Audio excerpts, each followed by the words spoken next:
జరిగింది.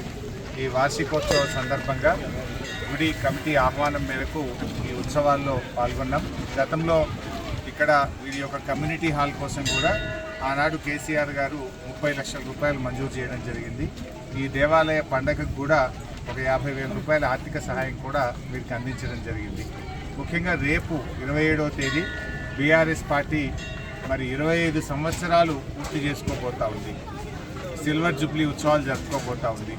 BRS party పుట్టడం వల్లనే ఇవాళ తెలంగాణ కళ సాకారమైంది. తెలంగాణ ప్రజలు ఆత్మగౌరవంతో ఎంతో సంతోషంగా ఈ రాష్ట్రాన్ని స్వయం పాలనలో ఈ రాష్ట్రం ముందుకు సాగుతూ ఉంది.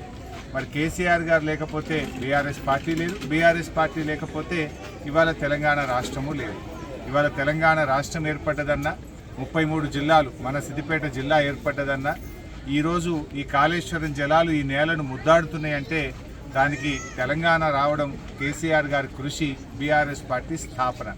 బీఆర్ఎస్ అనేటువంటిది ఇలా తెలంగాణ ప్రజల్లో ఒక ఆత్మవిశ్వాసాన్ని పెంపొందించింది, ఉద్యమ చైతన్యాన్ని రగిల్చింది. తెలంగాణ సాధనకు 4 కోట్ల ప్రజలను ఒక్కతాటి మీదకి తెచ్చి ఉద్యమాన్ని ముందుకు తీసుకుపోయిన మహానాయకుడు కేసీఆర్ గారు. వారి నాయకత్వంలో రేపు 25 వసంతాలు పూర్తి చేసుకుంటున్న సందర్భంగా ఉద్యమకారులకు, బీఆర్ఎస్ కార్యకర్తలకు, కుటుంబ సభ్యులకు, రాష్ట్ర ప్రజలందరికీ శుభాకాంక్షలు.